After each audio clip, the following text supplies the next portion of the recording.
So good morning, everyone. Welcome to our Thursday morning Mind the Moments session brought to you by Harvard Pilgrim Healthcare and Tufts Health Plan. And this is a place where we invite experienced mindfulness instructors to speak with us about what mindfulness means to them, and also to discuss as a community how we can incorporate these practices into our daily lives. I'm Suzanne Rowe Palacino, and am happy to be here this morning with Tara Healey, founder and director of Harvard Pilgrim Healthcare's mindfulness program. Good morning, Tara. Good morning, Suzanne, and likewise, I am delighted to be here with you and just, happy to be here with this community on this rainy day. I don't know what it's like where everyone else is, but here the rain really started pounding last night, and we still have snow, but yeah, it's not going to be long for the snow, and I think we're supposed to get a little bit more. I don't think anything substantial, but yeah, we have snow. I know out there where you are, Tar, you probably got more. We only got, I don't know, maybe a couple inches, if that. It was no, we did get about six or seven maybe, and as the day went on, it was heavier, so it was packing it down, so it's hard to tell, but I know the town next to me got 7. So there was a bit of a jackpot out here. There was a fair amount. Yeah. I should probably just have spent the day out there and come back here. I enjoyed seeing the snowfall, but I wanted a little bit more, but what can you do? So as everyone knows that's been here before, we'll start off with a question, but if you're new, a special welcome to you. Tara starts off with a question that she puts in the chat each Thursday, and then we'll chat a little bit, and then Tara will lead at least a 12-minute guided practice with guidance and a little bit of silence sprinkled in. And then after that, we'll have time for questions. So if there's anything that's top of mind that you think of question-wise, you're welcome to go ahead and type that in the chat, and we'll try to get to it a little bit later on, or during our time when we're chatting together. But if you go to the bottom of your screen on Zoom and click on the chat, that will open the chat for you, and then just click the blue drop-down menu that offers you to change the blue to everyone, and then everyone can see your comments. So Tara, yes, I realized I did not type your question. So the question is, because March, we're just starting the month of March, and it is National Nutrition Month. So my question, I started thinking about this, and I've been hearing a lot, or radio shows, people talking a lot about food and implications of food and our diet. And given that it is Nutrition Month, I'm going to bring a positive spin to it. And I want you to think about a food that you love, that you feel good during and after you've eaten it. Because sometimes, we can eat something that is absolutely delicious going down, but then later we don't feel well. And there is a really strong correlation between what we eat and how we feel emotionally. And so the question really is, like, what food do you eat that you love and it feels good going down? It feels good after. And I love that they're already piling in. Yeah, people are, oh my gosh, you're singing my song there. I had an answer, but now I'm adding. I know. The roasted vegetables and roasted asparagus. Oh my gosh. So Tara and I were talking about this earlier, and I have wild mushroom risotto, which I always love. It's a comfort food. And also my morning fruit smoothie, I just love. So yeah, watermelon with mint. Whoa. I know, watermelon with mint. Oh, I have to try these things. I know. Roasted zucchini and watermelon. I would imagine that's not together. Right. I'm imagining it's not together. Oatmeal, wild blueberries, sushi, oatmeal, the good kind with whole oats, no sugar or junk. Yeah. Yeah. Cantaloupe and honeydew. Oh my goodness. Homemade Tara, pasta. how about you? Yeah, so, oh my gosh, like as there's so much that people are putting that I love, and it feels good going down, and it feels good after. So I love my smoothie. I have one every other day, and I really love it. It's blueberries and bananas and whole fat yogurt and usually some kind of like almond milk or coconut milk or macadamia milk, peanut butter. And I really love it. It's so delicious. And it's become kind of a regular habit. I don't have it every day, but every other day or every couple of days. So yeah. Yeah, that makes it even more special that you don't have it every day, you know? Right. Mhm. Yeah. Oh, and I get a protein powder from our local health food store that is delicious, and it just kind of bumps up the nutrition a bit. And I don't use the full amount. It says 2 scoops. I do 1 scoop. I don't think I need 2. And it's really good and not sweet. So I love that John says blueberries get the prize for, yeah, I mean, Yes. everybody. And Colleen, I think you and I need to go eat something together because everything you put in is like my favorite thing. Ricotta crepes with berries, ricotta pancakes. Oh my gosh. Oh, wow. So good. Lemon ricotta pancakes. That's something that I've made recently. That's really Oh, good. really? Yeah. Oh my gosh, I would love that recipe. Yeah. I'll share. I love Loretta says, I wish I could get a job eating pineapple. I think there's got to be a job somewhere like that. I love that. Borscht. Listen to I, you. yeah, That is very cool. yeah. I Uh, know. I mean, the other thing that I would add too is soups. I always feel like they're warming, but all the nutrition gets cooked into the broth that you then eat. So it always felt like soup feels just nutritious and mm, comforting. And, it depends what kind of soup you make, but I think so many soups with veggies, you're actually eating the broth that the veggies get cooked in. So it just feels like a really good, um, uh, yeah. And someone mentioned a leek soup that, oh wow. my gosh, I remember that from the retreat center. They made a potato leek soup that was amazing. Yes. And butternut squash soup. That's another thing on my list. Yes. I think we could all talk about this for the entire day. Turkey vegetable soup cooking on Oh, the stove right now for dinner. I Okay. no, that is so nice. Melissa Clark, she's a New York Times cookbook author, and she posted a turkey and white bean with greens and lemon. It's delicious. Mm, So I guess we have to wrap it up at some point. I think we do, but yeah, it's just fun to talk about food and to see what all of you notice. Again, bringing kind of mindful awareness practice to the impact on the food that we eat and how it feels in our body. But also there's a really strong kind of mental emotional link with food as well. Often I feel like it's not talked about enough, that what impact food has on our mood. And so I think there's a really nice tie-in with practice. So thank you, everybody. I mean, just really great to see, how connected you are to what you're eating and how it's making you feel. So with that, let's go ahead and move into practice. And as Suzanne said, I'll settle us in, but then I'll give like 2.5 to 3 minutes at a time where you won't hear me at all.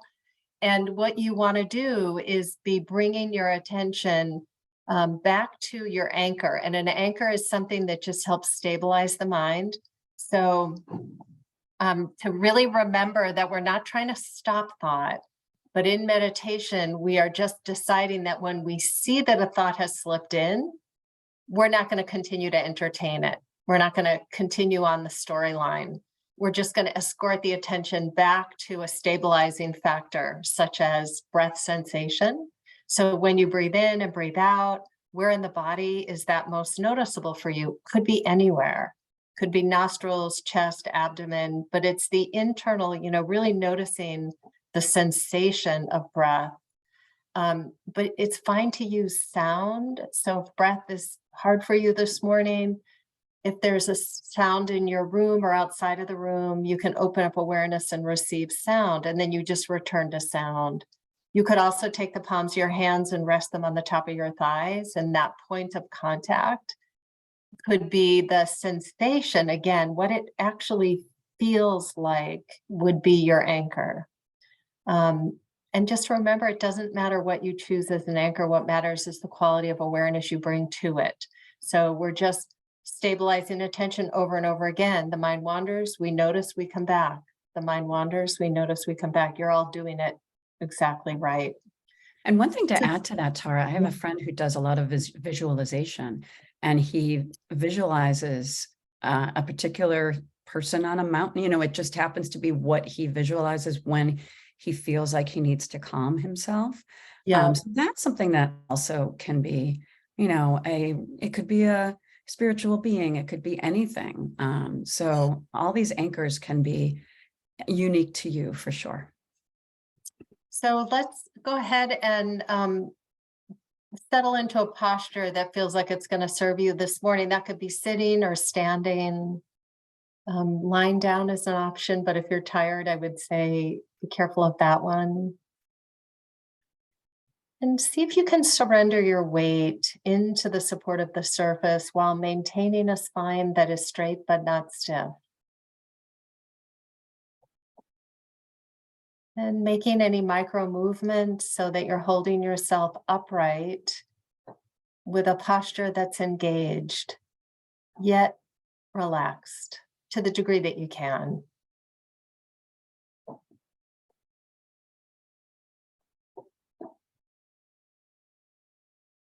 Just notice how the body feels from your activity so far this morning. What is making itself known to you? So pulsing, vibration, temperature, points of contact with the body and the surface. Whole body awareness.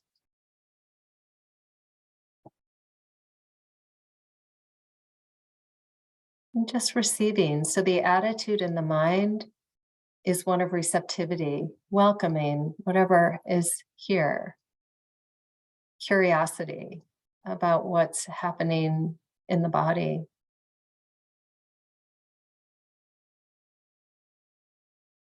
And just for a moment, let's expand awareness to include sound in the room that you are in or outside of the room. Engaging hearing, again, with receptivity and curiosity.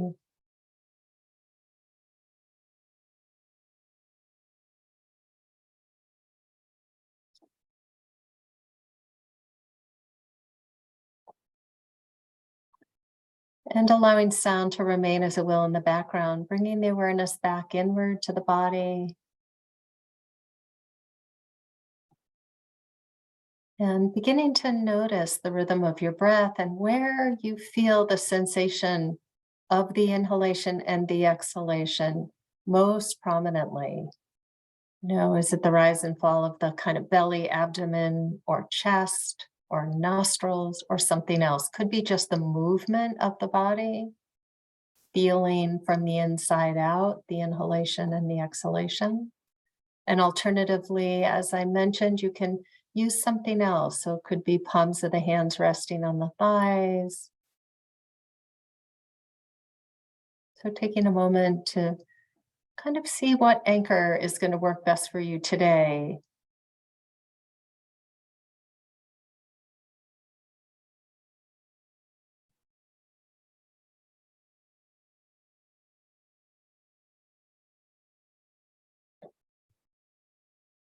And my suggestion would be to stick with that anchor for the remainder of the practice today.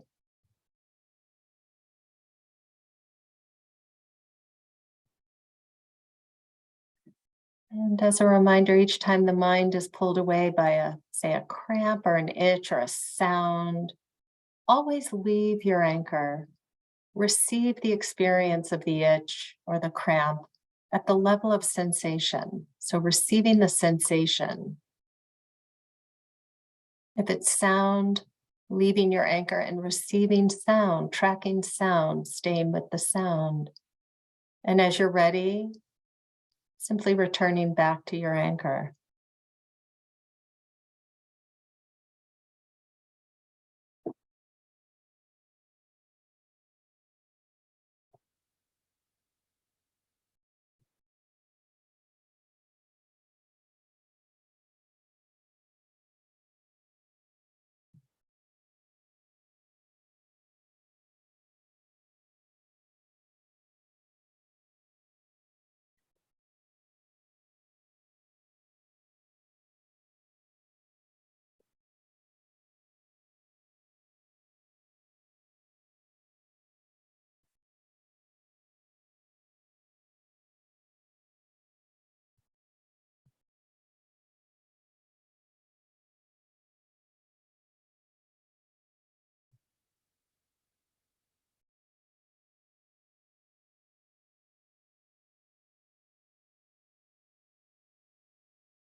Noticing where the mind is, releasing the story, the memory, the planning, softening the body, and returning to whatever you're using this morning to help anchor and stabilize the wandering mind.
And as we bring this meditation to a close, may we be peaceful and at ease.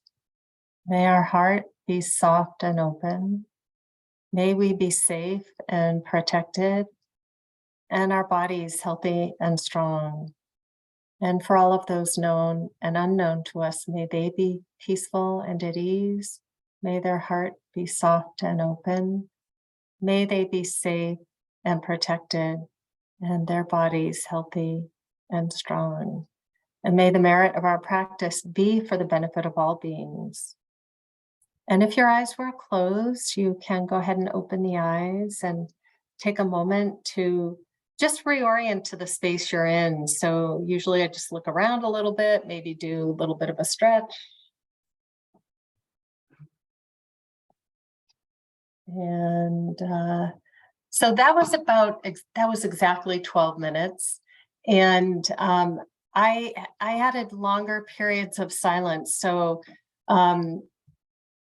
feel free to comment on that if it felt long, if you'd like more guidance, you can just go ahead and put that in the chat. But I think that there is value to really having those periods of complete silence so that you can really guide yourself back. You can more intentionally see, I've gone off, I'll come back. So any comments about that are welcome. And any comments in general about how the practice was for you, or any resources you've come across lately that you want to share with the community. There's, really nice opportunity here for us to share books or links or apps or, anything. Well, I just want to comment that Javier has shared the resource of All Caps Pizza with us. So I think that Yes. might be second in line to blueberries, just because it's in all caps. Yes. I think there's comfort and, there's a lot to be said for All Caps Pizza. So. Yeah. And Suzanne, I love that you just highlighted that, because if I was ever on a deserted island and I was allowed one food, it would be pizza. And I just bought a little portable pizza oven. Yeah, I used to have a stone in my oven, but it took like an hour to heat the stone. This is quick and really good. So that's been fun. So yes, here's to pizza. I love that. Wow, I never even heard of those ovens, but yes. And if anyone's in the Framingham area, there's some, and if anyone likes Sicilian pizza, I have a recommendation. So just write in the chat if you want. I probably shouldn't be advertising for individual pizza places. Okay, Rachel. Okay. Yes, please. Yes. So Julia mentioned there were a slight faint sound of birds. Julia, are you at the office or are you working from home? Because if that's near the office, that's just lovely. I love that. The more silence, the better. I like the silence, minimal guidance. Great. Bye, Erin. Thanks for joining. Oh, Julia, and the birds. Yeah. Yeah. Okay. Yeah, nice to hear kind of thumbs up on silence. Yeah, it's a interesting balance, trying to find the right balance. Yeah, for sure. And I think I've mentioned this on other webinars, that there are some days when I want more guidance and some days that I want more silence. So it just depends on, Yeah, right. It depends. And even what you use as an anchor, Suzanne, to your point, that can vary too. Like if you have a cold, using the breath is not a great option. Using something else is fine. Again, it doesn't matter what you choose. It matters the quality of awareness and attention you can bring to that thing is really what matters. Yeah. Oh, Janice, thanks. Everybody has a different feeling about that. So I love that you've asked that question. Oh, Janice says, anti-anxiety food solution, how the foods you eat can help you calm your anxious mind. Ooh. Yeah, thank you for that, Janice. It's I feel like this idea that food and mood, it's not talked about enough. It's often talked about related to weight, diet and weight, but food has such an impact on how we feel mentally. And, that was really the nature of my question, noticing how it feels going down and how you feel after. How you feel after, like, I know if I eat something that's kind of junky, it's great going down, but I don't feel good after. Mhm. Yeah. Yeah. Yes, the gut and mind Yeah, the and gut the and the vagus mind. nerve. I'll go this side. Yeah. The vagus nerve has such a connection to Huh. between the mind and the stomach. So thank you, Yeah. Tara. And thank you Oh, everyone for what a great chat. We have, yeah. some days are different, and these questions can really get people sharing, and it was just funny to see when we talked about the food. It was like some days it takes a little longer for people to type in, and some days it's like bam. So it really was fun to see that. And if anybody needs to Oh, jump off, please do. and let's Yeah. have our favorite foods over the weekend. Yeah, well, I'm getting ready to have my smoothie, so I'm really excited about it. Well, thank you, Tara, as always, for your lovely guidance and beautiful presence here this morning. So we Thank you love thank you having to you every everybody for week. joining. It means a lot to see you every week. So yeah. Yeah. What a great way to start the morning. And we'll have Jackie Johnson here on Tuesday. So Well, always, good. always looking forward to having her on. So have a great week, right into the week and weekend, and we'll see you next week. Yeah.